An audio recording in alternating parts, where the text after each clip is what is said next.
Amém. Paz seja convosco. Amém. Louvamos a Deus pela oportunidade que o Senhor nos dá de estarmos novamente na sua casa, por você que priorizou estar na casa do Senhor ao invés de qualquer outro lugar. Manhã quente de domingo.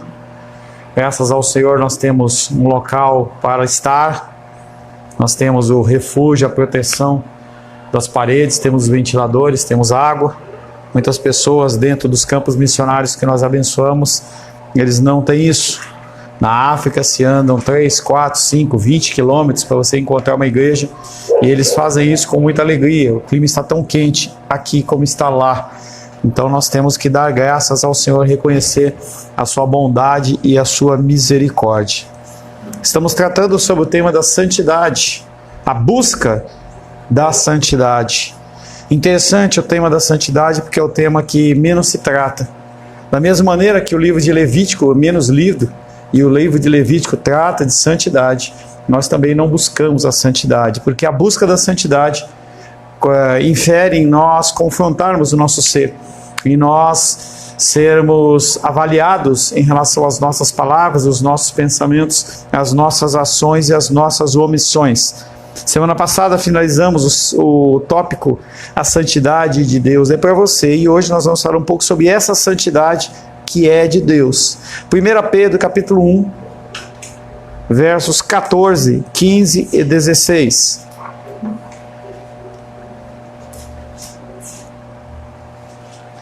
Primeira Pedro, capítulo 1. Fim da Bíblia, Carol. Finalzinho.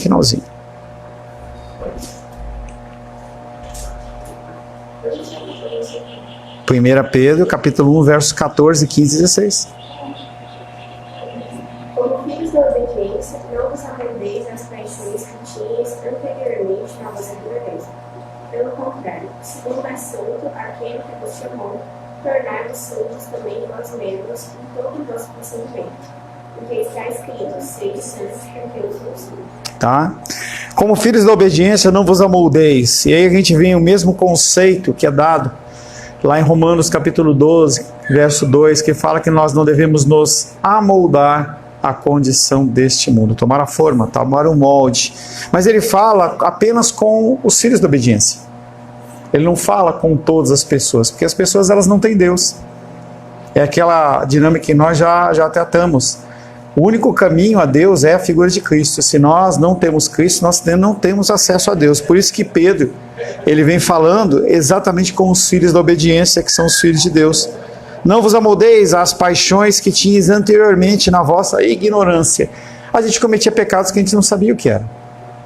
Mas conforme você vai andando dentro do cristianismo, você começa a identificar coisas na sua vida que não são conforme o que as Escrituras propagam.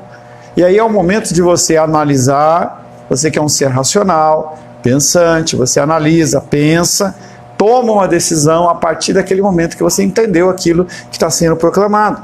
Você era ignorante. Ser ignorante é uma pessoa que não conhece a respeito de um assunto. Pelo contrário, segundo é santo aquele que vos chamou, tornai-vos santos. Como que eu posso me tornar santo se a ação da santidade ela procede de Deus? Entenda que a premissa da santidade ela procede de Deus, mas a ação da santificação progressiva ela parte de mim, junto com a ação divina de Deus. É eu que tenho que ler, é eu que tenho que orar, é eu que tenho que buscar o entendimento e adequar a minha vida conforme a vontade do Senhor. Tornai-vos santos tornai-vos santos também vós mesmos em todo o vosso procedimento, porque está escrito, sede santos, porque eu sou santo. Então, a ordenança maior e o padrão maior que nós temos é a figura de Cristo, como nosso exemplo de santidade. Deus chama todo cristão a uma vida santa, não todas as pessoas. Não adianta você querer que uma pessoa que não é cristã, ela se torne ou se busque a santidade, porque ela não vai buscar, ela não vai entender. Hoje, dia de eleição, estava vendo um recortezinho na internet de um cara, um prefeito, se não me engano, candidato de prefeito a Curitiba, e ele falou 100% socialismo, 100% Hamas, 100% Hezbollah. E é isso que ele quer implantar em Curitiba. Então a gente vê que se você fala para a pessoa, e eu vi o entrevistador falando assim, mas você sabe que o Hezbollah, que o Hamas é um grupo terrorista? Sim, eu sei. Você sabe que eles matam crianças, matam pessoas? Eu sei, mas é isso que eu quero para o Brasil. Então a gente fica pensando o que passa na cabeça dessa pessoa. Um grupo de extrema esquerda que aparentemente defende uma comunidade sexual não binária e tudo mais, toda aquela bagunça toda, mas defende uma política que mata essas pessoas. Então não adianta você querer que as pessoas elas sejam racionais, porque elas não vão ser. Não há qualquer exceção a esse chamado. Todas as pessoas são chamadas à santidade. Todos nós somos chamados. Joaquim, ainda na sua tenra idade, também é chamado. Ele entra, entendeu, achando que ele manda no mundo, ele acha que ele manda na casa, ele define os horários de sono de Nicolas e Aisna, mas ele vai ter que entender que não é bonitinho, não é lindinho isso aí, é que ele tem que se adequar. A criança, ela vai crescendo e ela vai testando os seus limites e cabe aos pais definir. Então essa condição da santidade é para todas as pessoas. Não se trata apenas de um chamado para pastores, missionários e alguns dedicados, professores de escola dominical, o que muitas pessoas pensam. Não, a santidade, a busca da oração, a busca de você ser uma pessoa melhor, entender mais escrituras, não é minha. Eu vou lá domingo, já faço a minha parte, dou meu dízimo, estou lá, então isso eu não preciso fazer mais nada que isso. Engano.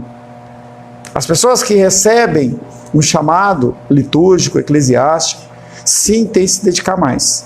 Pessoas como eu, que somos chamados ao tempo integral, tem que ter tempo mais de oração, tem que ter tempo mais de busca da palavra, busca de entendimento, de auxílio às pessoas. Mas isso é algo que é delegado para todas as pessoas. Não há apenas o contexto de evangelismo sobre mim e sobre o Nicolas e sobre a Menisa. Não, as pessoas elas têm que participar, têm que fazer parte, têm que dar algum tipo de testemunho em algum lugar. Cada cristão de cada nação, independente se ela é perseguida ou não, seja rico ou pobre, seja eu tenho dinheiro ou não tenho dinheiro, tenho condições ou não tenho condições, a gente tem aberto a condição lá de você poder auxiliar para a gente poder abençoar missionários. Não, mas eu não tenho dinheiro, R$1, R$10, o que importa é a sua intenção. Quem faz multiplicar é o Senhor, não é o homem. Culto ou inculto, independente se você fala nós vai, nós vem, nós fica, se você fala flor, não importa, você tem sempre o seu campo missionário, você tem a possibilidade de você falar para pessoas. Seja influente ou totalmente desconhecido, todos nós somos chamados a sermos santos. O encanador cristão, o banqueiro cristão, a ignorada dona de casa, o poderoso chefe de Estado são igualmente chamados a serem santos. Já falei com vocês algumas vezes, de uma reportagem que eu vi uma vez, que um chefe de Estado da África, com aquelas roupas indumentárias de chefe de Estado militar, e o repórter perguntou para ele, falou assim, poxa, mas o teu assessor disse que você acorda 4 horas da manhã para orar? Ele falou, acordo. E você se veste com essas vestes para você orar 4 horas da manhã? Que diferença faz? E ele falou assim, olha, eu entendo que se eu falo com chefes de Estado e eu me visto assim, por que não falar da mesma maneira, ou melhor, com o meu Senhor, com o Rei, com o Criador do Universo? Isso é o entendimento que, independente da sua posição social, você tem que ser santo, você tem que buscar essa santidade. Esse chamado para uma vida santa se baseia no fato de que o próprio Deus é santo. Não se baseia na minha vida, não se baseia na vida do seu pai, da sua mãe, do seu irmão, do pastor que você conhece, do apóstolo, quem quer que seja, mas nós temos que basear a nossa santidade dentro do padrão das Escrituras Sagradas. E é um padrão extremamente alto. Extremamente alto. Em que se você não se dedicar à busca dessa santidade, dia após dia, você vai ficar cada vez mais longe. A minha irmã, ela é dentista lá em São Paulo. E sempre ela é uma profissional de alto nível. E ela sempre está fazendo novos cursos, sempre buscando novas tecnologias. Em contrapartida, eu lembro de um dentista que era nosso, antes da minha irmã se formar, que foi quem inspirou a minha irmã a ser dentista, em que ele não usava nem luva. E aí eu lembro que quando ele mexia na nossa boca, sem luva, sem nada, aquela baba grudava no dedo, uma coisa nojenta, entendeu? E os materiais que eles usavam eram coisas do século passado. Então ele ficou congelado naquele tempo. Ele continua sendo dentista. Mas com as atualizações, o que acontece é que a pessoa é um profissional melhor. E aí uma das coisas que eu tenho um grande trauma é aquela limpeza de tártaro.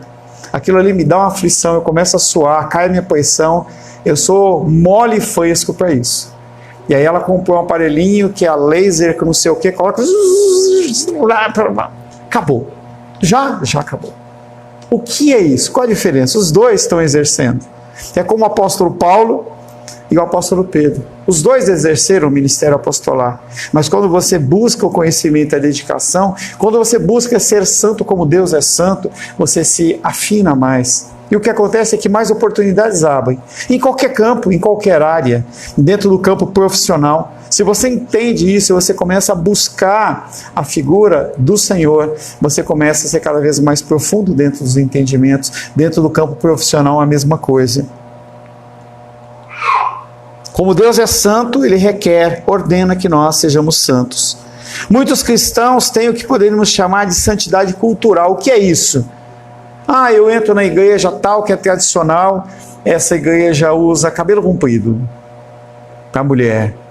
Não pode usar brinco, não pode usar maquiagem, não pode usar isso. O homem não pode fazer isso, não pode fazer aquilo. Se o homem usar um terno com aquele corte no terno aqui atrás, vai para o inferno. Se ele for para a igreja sem gravata, pecado mortal. Então as pessoas elas começam a definir através da cultura o que é santidade. E as pessoas elas acham que é unicamente isso. Sim, é importante a vestimenta, o modo de você agir, mas isso é apenas mais um fator. E com a santidade cultural, você padroniza uma igreja, você olha e fala assim, tudo igualzinho. Meninos de um lado, meninas do outro. As pessoas elas só falam quando são chamadas, só se movimentam quando lhes é ordenado. Não posso bater palma porque a minha igreja não permite, ou eu tenho que bater palma porque a minha igreja exige. São todos comportamentos culturais. E aí nós ficamos com um louvor e uma adoração ao Senhor engessada, em que você não pode nem falar um glória a Deus, nem deixar de falar. Esses cristãos se adaptam ao caráter e ao padrão de comportamento dos cristãos que os rodeiam. E é algo que você deve ter vivido isso. Quando eu entrei na igreja, eu não sabia o que eu podia falar, como eu deveria agir. E aí eu vi que as pessoas não falavam bom dia, falavam a paz do Senhor. Outros falavam graça e paz, outros falavam shalom. E aí tem esse modo de agir. Algumas igrejas batem palma, naquela época ficavam olhando, e aí uns pulavam, outros davam um brado de alegria no louvor, uns pegavam panos e começavam a dançar, e aí você começa a copiar aquilo. E você não sabe o que é realmente ser cristão. E aí conforme você vai caminhando, se você buscar a Deus, você vai perceber que grande parte disso não tem nada a ver. É simplesmente um modo de agir. Tem a igreja da parede preta, em que o cara entende que, não sei lá por que é parede preta, né? Mas tem uma igreja, isso eu sei, que o cara não ministra o louvor de frente para a igreja, eu ministro de frente para aqui, porque como é que eu vou ministrar o louvor de costas para Deus? Entenda que eu não tenho problema com isso. Porque às vezes a pessoa ela recebe uma direção específica de Deus para um exercício de uma coisa específica. Como o cara ir no carnaval e fazer um bloco gospel, sei lá. A gente vê uma diversidade de maluquices e algumas delas são inspiradas pelo próprio Deus. Porque quando nós lemos as Escrituras, nós vemos loucuras, mas não são regra. Não é porque a igreja do fulano pintou a parede preta que eu vou pintar.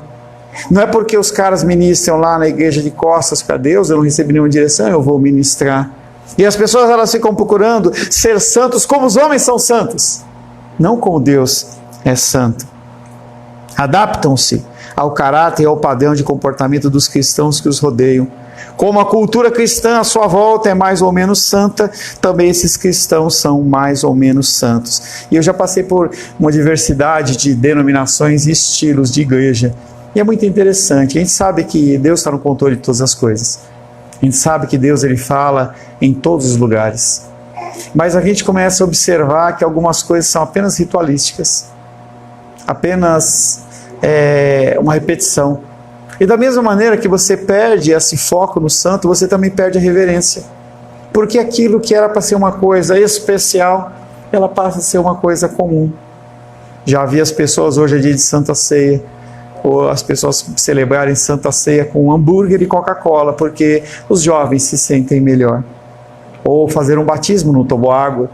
em que o pastor fala, eu te abençoe em nome do Pai, e o do final deve completar, ele bum na água, e todo mundo se alegra com aquilo ali, você perde a reverência. E nós temos que tomar cuidado para não perdermos a reverência. Deus não nos chamou para sermos como os que nos rodeiam. Eu lembro que a falecida irmã Ione, que foi onde nós iniciamos a nossa igreja, um dia, ainda no início da nossa igreja, ela olhou para mim e falou assim, ô pastor Paulo, um dos maiores sonhos que eu tenho, a nossa igreja, é ter dinheiro para mandar o senhor para Israel. E eu olhei para ela e falei assim, minha querida, quando eu gastar 15 mil reais da igreja para ir para Israel, vai para outra igreja, procura outro lugar.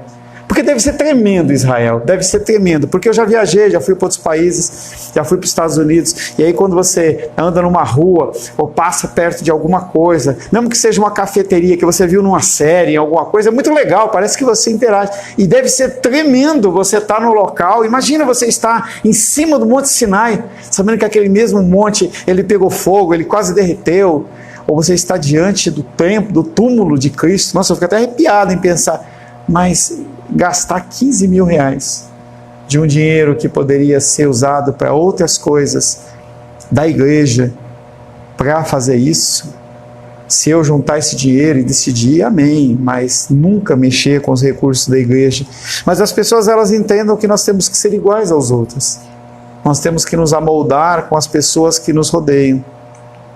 Deus nos chamou para ser santos como Ele é, e isso é muito complicado, porque nós nunca vamos atingir esse padrão de santidade. Nunca nós vamos estar nem perto dessa nota de corte. Porque a salvação, ela vem através do sangue do Cordeiro.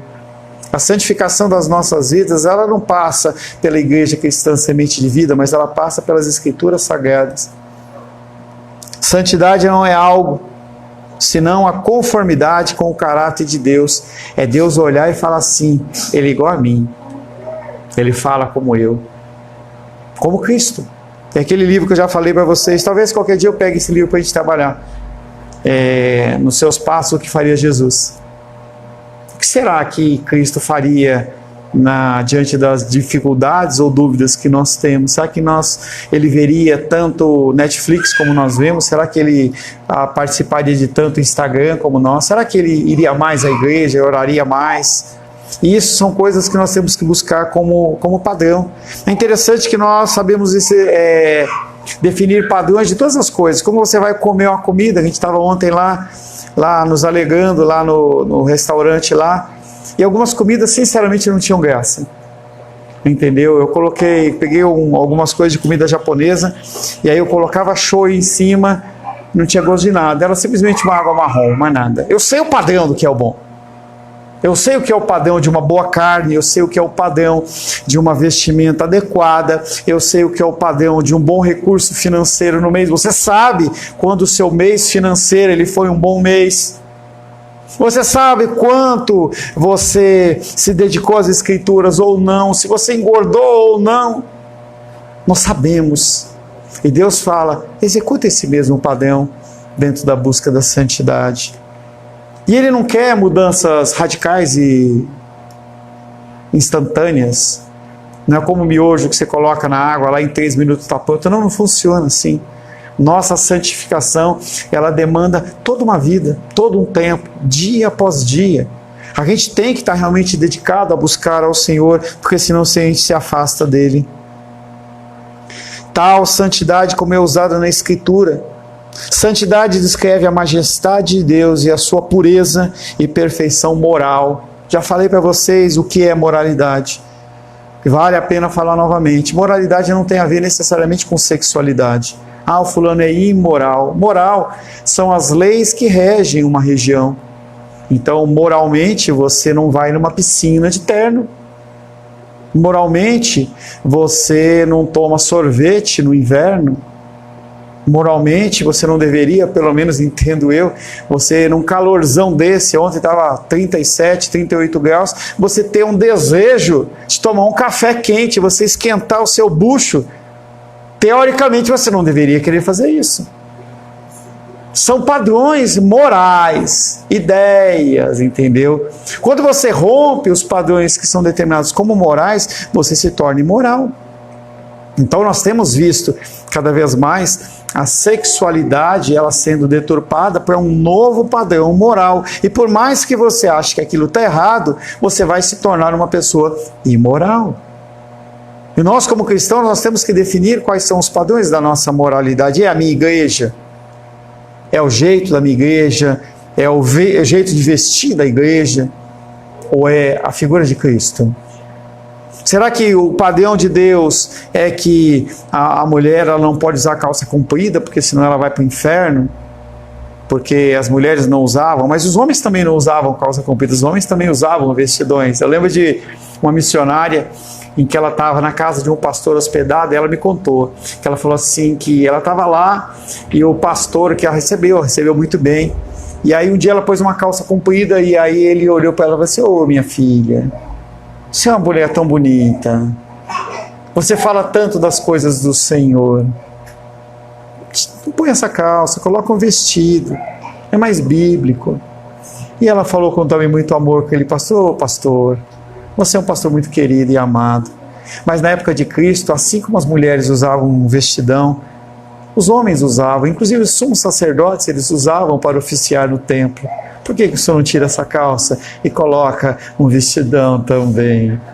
Você entende que são padrões culturais que a gente quer alinhar como sendo, porque a gente tem dificuldade de alinhar o nosso padrão espiritual com o padrão das Escrituras. Então a gente fica procurando indicadores. Entendeu? Ah, o meu cabelo curto não é comprido, eu não uso brinco, ou uso brinco. Você fica usando padrões morais para as pessoas poderem te identificar dentro de um padrão moral, dentro de um gueto social, como se você fosse aquilo. Na década de 80 foi a grande explosão dos guetos. Haviam os surfistas, haviam os punks, haviam os roqueiros, e cada grupo desse andava de um jeito diferente. E aí surgiu os emos, ou os emocionais, haviam os góticos, entendeu? A gente andava, na minha década, era muito surfistas de camisa brilhante, era um negócio muito doido. As pessoas querem ser aceitas. E dentro da igreja também as pessoas querem ser aceitas. Mas nós temos que ser aceitos pelos homens ou por Deus? Ontem eu estava falando dentro da palavra do casamento, e eu falei para algumas pessoas ouvirem, quando eu falei de sexo antes do casamento. E eu falei: você acha que você está sendo uma pessoa que está sendo bacana, mas você não sabe como você está destruindo o seu futuro. São padrões. Tal como é usado na Escritura, santidade descreve a majestade de Deus e sua pureza e perfeição moral. Santidade é um dos seus atributos, isto é, a santidade é uma parte essencial da natureza de Deus. O amor de Deus é santo, a justiça dele é santa, o agir dele é santo, o juízo dele é santo, a ira dele é santa, o ciúme dele é santo. E tudo isso se refere ao padrão das Escrituras Sagradas. Quando a gente canta aquela música que ele é santo, ou que ele tem ciúmes de mim, o ciúme dele não é um ciúme que nós entendemos. O arrependimento de Deus não é o meu arrependimento é porque eu pequei. O meu esquecimento é porque eu estou ficando mais velho. A minha ira, ela é uma ira porque está sendo tirado algo de mim. O meu ciúme é porque eu acho que eu tenho posse em relação a uma coisa. Deus não funciona dessa maneira. E aí nós temos o nosso zelo, nós temos a nossa ira, nós temos o nosso arrependimento, mas nós temos que cada vez mais pegar essas características e começarmos cada vez mais buscarmos, segundo a vontade de Deus. O nosso esquecimento não é esquecimento porque a gente está com Alzheimer, e sim porque a gente decide perdoar o irmão e não levar mais em conta as coisas que eles fizeram contra as nossas vidas. A minha ira é uma ira porque eu quero o melhor de adoração ao Senhor. Eu vejo que a minha vida ela não está segundo os padrões, e como o apóstolo Paulo fala, eu me esmurro. Eu não esmurro o outro, eu esmurro a mim mesmo. A condição do apóstolo Paulo é: eu me esmurro, porque eu percebo que eu não sou tão bom como deveria, eu não dou o retorno como eu deveria. A sua santidade é tão necessária como a sua existência. Ou tão necessária, por exemplo, como a sua sabedoria, a sua onisciência. Imagina a sabedoria de Deus imoral ou não santa. Imagina a onisciência de Deus sendo utilizada segundo padrões que não serão abençoados. Eu estou revendo com a minha filha a série do X-Men. E aí tem uma mutante lá que ela lê as mentes. E aí ela passou por um processo, aí estava ali naquele momento e ela leu a mente do cara, um cara lá, ele falou assim: você leu a minha mente sem permissão. Porque a preocupação dela era que ele pudesse usar aquilo contra ela. Deus, ele está dentro das nossas mentes, mas ele está dentro das nossas mentes não para nos julgar, não para buscar a nossa destruição, mas para buscar o nosso cuidado, para demonstrar o amor dele por nós. Sim, no X-Men também tem a figura divina de Deus. É interessante você observar tudo que você vê e faz, você observar essas ilustrações, são coisas que você pode fazer. Busca de Deus, isso aí não é uma característica específica do pastor. Você pega um cenário que é comum, você pinça aquilo, entendeu? E traz para um contexto cristão. Era o que Cristo fazia quando ele falava de ovelhas, quando ele falava de gado, quando ele falava de chuva, quando ele falava de todas as coisas. Ele trazia contextos normais e trazia para o retorno. As pessoas entendem melhor, as pessoas recebem uma ligação melhor. Com certeza, alguns não entenderam o que eu falei, mas a minha filha que estava aqui, ela entendeu, porque ela estava vendo o filme comigo, ela viu aquela cena, exatamente o que aconteceu. Precisamente como Deus não pode deixar de saber o que está certo, assim ele não pode deixar de fazer o que está certo. É difícil a gente falar assim, que Deus ele não pode fazer. E ele não pode, não é porque ele não tem condições, é porque ele decidiu assim fazer. Quando ele inspira as Escrituras Sagradas, o objetivo é ele mostrar para nós até onde ele vai. O que ele faz e o que ele não faz. Não porque ele não tem condição. Se Deus decidir matar todos os cristãos e elevar a cultura muçulmana como a cultura correta, ele faz. Se ele quiser colocar todos os estupradores das cadeias como pessoas, príncipes e reis, ele faz. Mas ele estabelece princípios para a gente saber que há um princípio moral. As Escrituras Sagradas não são para Deus, são para nós. Para saber qual que é o limite. Estávamos ontem fazendo o casamento de Carlos e Esther, como fiz também com Nicolas e Aisla. Nós falamos do papel do homem e da mulher no casamento. O que é que Deus espera que o homem faça? E o que espera que a mulher faça? E também o que o homem não faça e o que a mulher não faça. Se a gente não tem esses parâmetros, a gente acha que a gente pode governar o nosso lar com um pulso de ferro e fazer o que a gente quer. Estava aconselhando uma moça de Minas Gerais, lá na internet, e aí o marido dela queria ter muitas relações sexuais por dia, e aquela esposa não queria, e aí ele simplesmente cortou o absorvente dela e a pasta dental. Você pode dar risada, mas ela era opressa, porque ela não sabia até onde ela podia ir. Então ela ouve, por exemplo, nas Escrituras falar que a pessoa tem que orar, e tem pastores que falam: você está apanhando do marido, está passando por isso, não faça nada, vá orar. E aí a pessoa acha que aquilo é o certo, acha que o padrão moral de Deus é: o marido bate na mulher e a mulher tem que abaixar a cabeça e tem que continuar apanhando, porque se define isso segundo o padrão cultural. Não se olha para os evangelhos de Deus resgatando as mulheres dentro do ministério. Foi o que eu falei ontem, a figura da mulher ela é tão importante para Deus como é a do homem. Mas a gente continua vendo dentro da cultura do Oriente Médio a mulher só com os olhinhos de fora, e a mulher não pode nem andar na mesma calçada do marido dela, porque ela é menor, ela é mais baixa. Nós nem sempre sabemos o que está certo, o que é justo e correto. Nós não sabemos, mas nós temos um instinto no nós.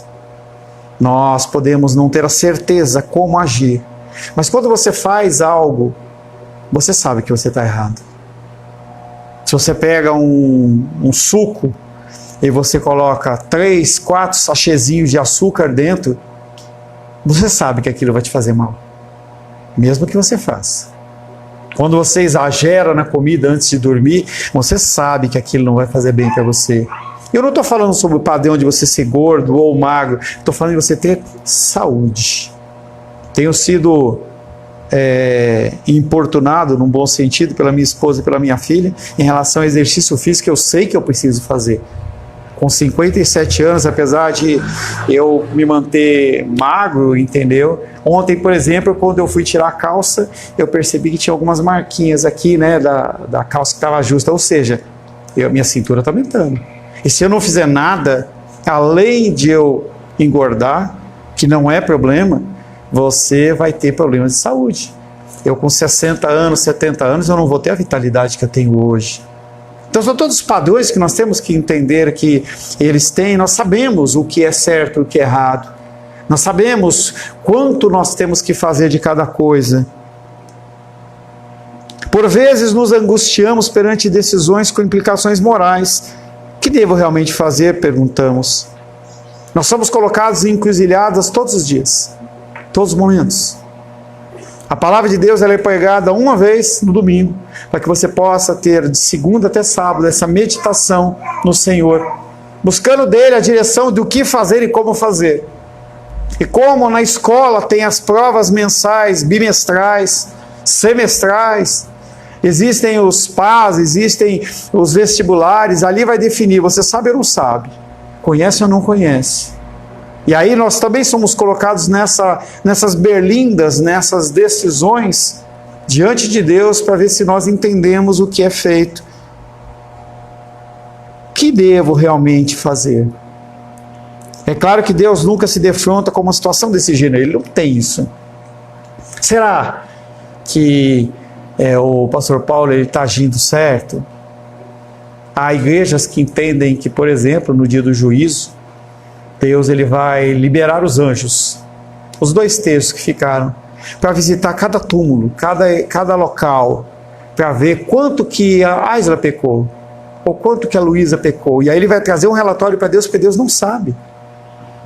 A igreja acredita nisso, e não é uma igreja pequena.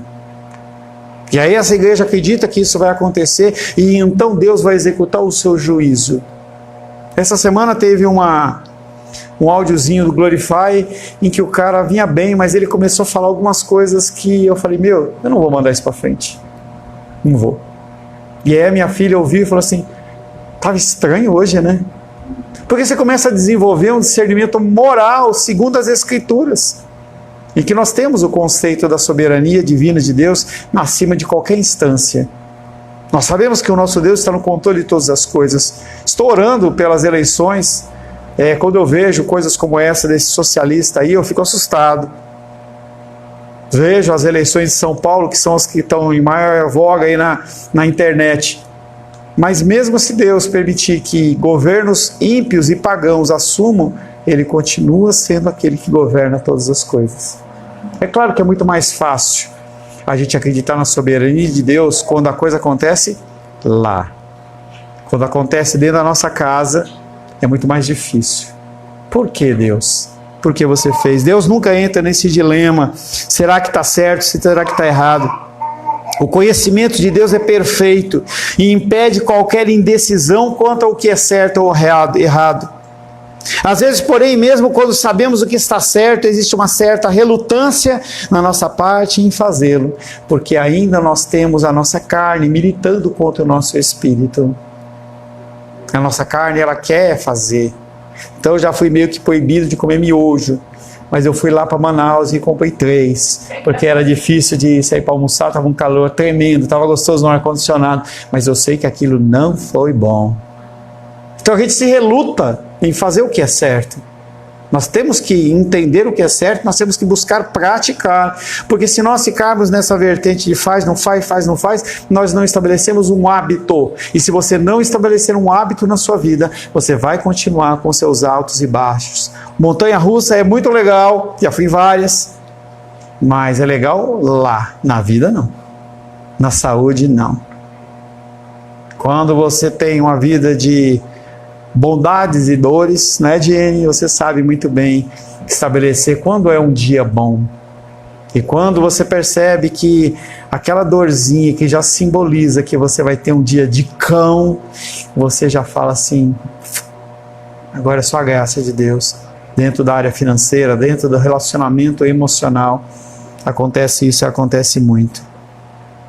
Às vezes, porém, mesmo quando sabemos o que está certo, existe uma certa relutância da nossa parte em fazê-lo. A ação correta pode envolver sacrifício ou ser um golpe para o nosso orgulho. E é o que eu falava ontem. Você está pronto para morrer, Carlos? Você está pronto para morrer, Esther? O tema não é felicidade. O tema não é alegria. O tema é morte. A pessoa tem que aprender a morrer. E uma das coisas que nós menos gostamos de fazer é de morrer para as nossas vontades. Um dos grandes conflitos dentro do casamento é que não é mais que você que define a hora que você vai dormir, a hora que você vai comer, mas agora você tem que estabelecer regras e padrões, que tem que haver um equilíbrio e uma concordância em que eu cedo, a pessoa cede, e aí nós vamos andando, porque os casais, eles finalizam os seus matrimônios exatamente porque eu quero definir o que eu acho que é certo, e ninguém vai mudar o meu coração. Em outro extremo tem a pessoa que, por você eu faço tudo, largo carreira, canudo, entendeu? Imagina você viver com uma pessoa burra, ignorante, que não estuda, que não tem nada.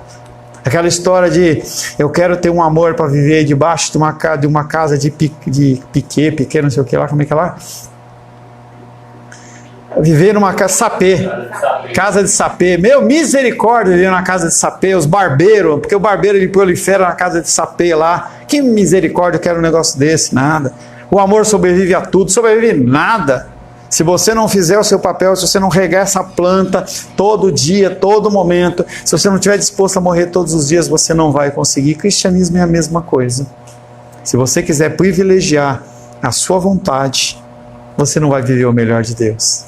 Se você quiser que os seus desejos eles sejam aqueles que te conformam, você não vai viver o melhor de Deus. Se você quiser ser aceito pelos seus amigos, se você quiser ser aceito pela sociedade, você não vai conhecer a Deus. Amém, queridos? Vamos para o nosso breve intervalo. Retornamos daqui a 15 minutos, se Deus assim o permitir. Deus te abençoe e te conceda a graça.